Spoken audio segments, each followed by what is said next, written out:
Hello, welcome back to my channel. ಇವತ್ತು ಮೆಣಸಿನ ರಸ ಹೇಗೆ ಮಾಡೋದು ಅಂತ ರೆಸಿಪಿನ ಶೇರ್ ಮಾಡ್ತಾ ಇದ್ದೀನಿ. ಫಿಶ್ ಫ್ರೈಗೆ ಕಾಂಬಿನೇಷನ್ ಆಗಿ ಮಾಡ್ಕೊಂಡಿದ್ದೀನಿ. ಮೆಣಸಿನ ರಸ ಮಾಡೋದಕ್ಕೆ ಏನೇನು ಇಂಗ್ರೀಡಿಯೆಂಟ್ಸ್ ಬೇಕು ಅಂತ ನಾನು ಹೇಳ್ತಾ ಇದ್ದೀನಿ. ಮೆಣಸು ಮತ್ತು ಜೀರಿಗೆ ತೊಗೊಂಡಿದ್ದೀನಿ. ಇಲ್ಲಿ ಖಾರಕ್ಕೆ ಸ್ವಲ್ಪ ಒಣಮೆಣಸಿನ್ಕಾಯಿನ ಯೂಸ್ ಮಾಡ್ತಾ ಇದ್ದೀನಿ. ಹಾಗೆ ಹುಳಿಗೆ ಟೊಮೆಟೊನ ಯೂಸ್ ಮಾಡ್ತಾ ಇದ್ದೀನಿ. ಸ್ವಲ್ಪ ಬೆಳ್ಳುಳ್ಳಿ, ಹಾಗೆ ಒಂದು ಈರುಳ್ಳಿ, ಕೊರಿಯಾಂಡರ್ ಮತ್ತು ಕರಿ ಲೀವ್ಸ್ನ ಯೂಸ್ ಮಾಡ್ತಾ ಇದ್ದೀನಿ. ನೆಕ್ಸ್ಟ್ ಪ್ರೋಸೆಸ್ ಏನು ಅಂತ ನಿಮಗೆ ತೋರಿಸ್ತೀನಿ. ಮೆಣಸು ಮತ್ತು ಜೀರಿಗೆನ ಮಿಕ್ಸಿಗೆ ಹಾಕ್ಕೊಂಡು ಪುಡಿ ಮಾಡ್ಕೊಳ್ಳಿ ಫೈನಾಗಿ. ನೋಡಿ, ಈ ಥರ ಪುಡಿ ಮಾಡ್ಕೊಂಡಿದ್ದೀನಿ ಮಿಕ್ಸಿಗೆ ಹಾಕಿ. ಹುಳಿಗೋಸ್ಕರ ಸ್ವಲ್ಪ ಹುಣಸೆಹಣ್ಣ ನೆನೆಸಿಟ್ಟಿದ್ದೀನಿ. ಇಲ್ಲಿ ಬೆಳ್ಳುಳ್ಳಿಗಳನ್ನು ಜಜ್ಜಿ ಮಾಡ್ಕೊತಿದ್ದೀರಿ. ಮಿಕ್ಸಿಗೆ ಹಾಕಿದ್ರೆ ಫುಲ್ ಫೈನ್ ಪೇಸ್ಟ್ ಆಗಿಬಿಡುತ್ತೆ. ನೀವು ರಸಗೆ ಈ ಥರ ಜಜ್ಜಿ ಮಾಡ್ಕೊಂಡ್ರೆ ಟೇಸ್ಟ್ ಚೆನ್ನಾಗಿರುತ್ತೆ. ಸೊ ಅದ್ರಗೋಸ್ಕರ ನಾನೀಗ ಜಜ್ಜಿ ಮಾಡ್ಕೊತಿದ್ದೀನಿ.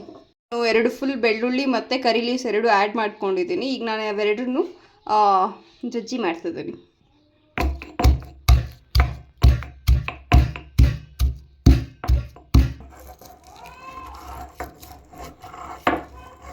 ಈಗ ನೋಡ್ಬೋದು ನಾವು ಬೆಳ್ಳುಳ್ಳಿ ಮತ್ತು ಕರಿ ಲೀವ್ಸ್ನ ಹೇಗೆ ಜಜ್ಜಿ ಮಾಡ್ಕೊಂಡಿದ್ದೀರಿ ಅಂತ. ಈ ಕನ್ಸಿಸ್ಟೆನ್ಸಿಗೆ ಮಾಡ್ಕೋಬೇಕು. ಕಂಪ್ಲೀಟ್ ಪೇಸ್ಟ್ ಆದರೆ ಟೇಸ್ಟ್ ಅಷ್ಟು ಚೆನ್ನಾಗಿ ಬರೋಲ್ಲ.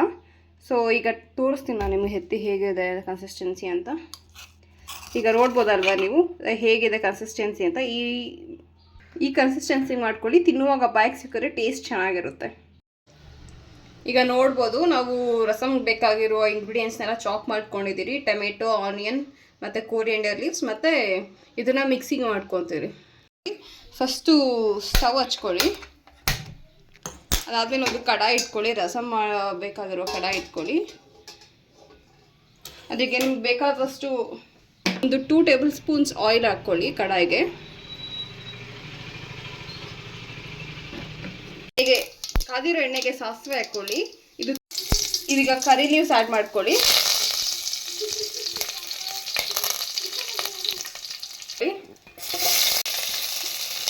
ಬ್ರೌನಿಶ್ ಬರೋವರೆಗೂ ಆಯಿಲಲ್ಲಿ ಫ್ರೈ ಮಾಡ್ಕೊಳ್ಳಿ.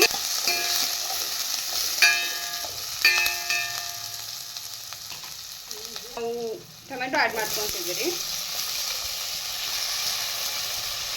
ನಾವಿಲ್ಲಿ ಟೊಮೆಟೊ ಸ್ವಲ್ಪ ಜಾಸ್ತಿನೇ ಯೂಸ್ ಮಾಡ್ತಿದ್ರಿ, ಯಾಕಂದರೆ ಅದು ಹುಳಿ ಕೊಡುತ್ತೆ. ಅದಕ್ಕೋಸ್ಕರ ನಾವು ಟೊಮೆಟೊ ತುಂಬ ಜಾಸ್ತಿನೇ ಯೂಸ್ ಮಾಡ್ಕೊತಿದ್ದೀರಿ.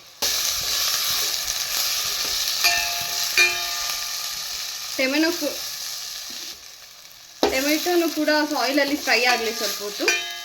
ಅದು ಬೇಗ ಆಯಿಲಲ್ಲಿ ಫ್ರೈ ಮಾಡಿದ್ರೆ ಬೇಗ ಬೇಯುತ್ತೆ. ನಾವು ಖಾರಕ್ಕೆ ಬೇಕಾದಷ್ಟು ಒಣಮೆಣಸಿನ್ಕಾಯಿನ ಮುಟ್ಕೊಂಡಿದ್ದೀರಿ, ಅದನ್ನು ಆ್ಯಡ್ ಮಾಡ್ಕೊತಾ ಇದ್ದೀನಿ. ನಿಮಗೆ ಬೇಕಾದಾಗೆ ಗ್ರೈಂಡ್ ಬೇಕಾದರೂ ಮಾಡ್ಕೊಬೋದು, ಇಲ್ಲಂದರೆ ಸ್ಲೈಸ್ ಬೇಕಾದರೂ ಮಾಡ್ಕೊಂಡು ಒಣಮೆಣಸಿನ್ಕಾಯಿನ ಆ್ಯಡ್ ಮಾಡ್ಕೊಬೋದು. ಖಾರಕ್ಕೆ ಎಷ್ಟು ಬೇಕೋ ಅಷ್ಟು ಒಣಮೆಣಸಿನ್ಕಾಯಿನ ಮಾಡ್ಕೊಂಡು ಇಟ್ಕೊತಿದ್ರಲ್ಲ. ಕರಿ ಲೀವ್ಸ್ ಮತ್ತು ಬೆಳ್ಳುಳ್ಳಿನ ಆ್ಯಡ್ ಮಾಡ್ತಾ ಇದ್ದೀನಿ.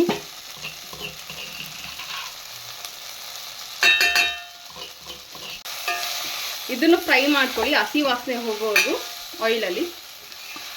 ನೋಡಿರ್ಬೋದು ನಮ್ಮ ಹುಣಸೆಹಣ್ಣ ನೆನೆಸಿಟ್ಟಿದ್ರಿ, ಆ ರಸನ ಹಾಕ್ತಾ ಇದ್ದೀರಿ. ಈಗ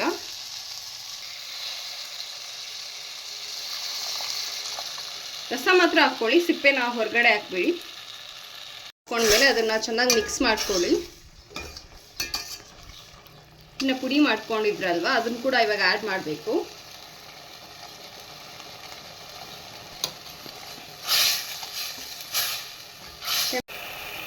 ಸ್ವಲ್ಪ ಅರಿಶಿನ ಆ್ಯಡ್ ಮಾಡ್ಕೊಳ್ಳಿ. ಅದು ಗಟ್ಗೂ ಒಳ್ಳೆಯದು, ಆ್ಯಂಟಿ ಆಕ್ಸಿಡೆಂಟ್ಸ್ ತುಂಬ ಇರುತ್ತೆ. ಅದರಿಂದ ನಿಮ್ಮ ಹೆಲ್ತ್ಗೂ ತುಂಬ ಬೆನಿಫಿಟ್ಸ್ ಇರುತ್ತೆ.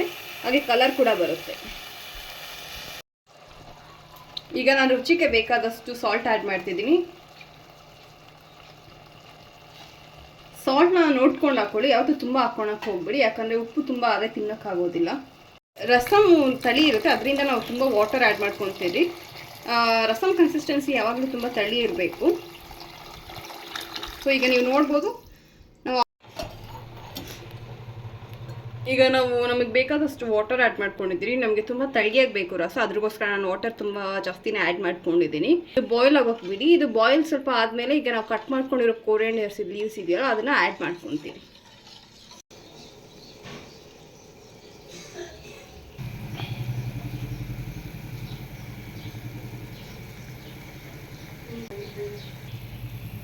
ಈಗ ನೋಡ್ಬೋದು ನೀವು, ರಸ ಚೆನ್ನಾಗಿ ಮರಳ್ತಿದೆ. ಅದಕ್ಕೆ ನಾನು ಕೊಯ್ದಿಟ್ಕೊಂಡಿರೋ ಧನಿಯಾ ಸೊಪ್ಪನ್ನು ಆ್ಯಡ್ ಮಾಡ್ತಿದ್ದೀನಿ. ಧನಿಯಾ ಸೊಪ್ಪು ಆ್ಯಡ್ ಮಾಡಿದ್ಮೇಲೆ ಚೆನ್ನಾಗಿ ಒಂದು ಮಿಕ್ಸ್ಚರ್ ಕೊಡಿ. ರಸ ತುಂಬ ಚೆನ್ನಾಗಿ ಮರಳಿದೆ. ಸೊ ಈ ಥರ ಮರಳೋದಾದ್ಮೇಲೆ ನೀವು ಸ್ಟವ್ ಆಫ್ ಮಾಡ್ಕೊಬೋದು. ಇದರ ನಮ್ಮ ಶೈಲಿಯಲ್ಲಿ ಹೇಗೆ ನಾವು ಮೆಣಸಿನ ರಸ ಮಾಡ್ತೀವಿ ಅಂತ ನಿಮಗೆ ಶೇರ್ ಮಾಡಿದ್ದೀನಿ. ಇಲ್ಲಿ ಶೀತ ಎಲ್ಲ ಆದಾಗ ಈ ರೆಸಿಪಿನ ಶೇರ್ ಮಾಡಿ, ಆದಷ್ಟು ಬೇಗ ಕಮ್ಮಿ ಆಗುತ್ತೆ, ತುಂಬ ಚೆನ್ನಾಗೂ ಇರುತ್ತೆ. ಇಷ್ಟ ಇದೆ ಲೈಕ್ ಮಾಡಿ, ಶೇರ್ ಮಾಡಿ, ಕಮೆಂಟ್ ಮಾಡಿ. Thanks for watching this video.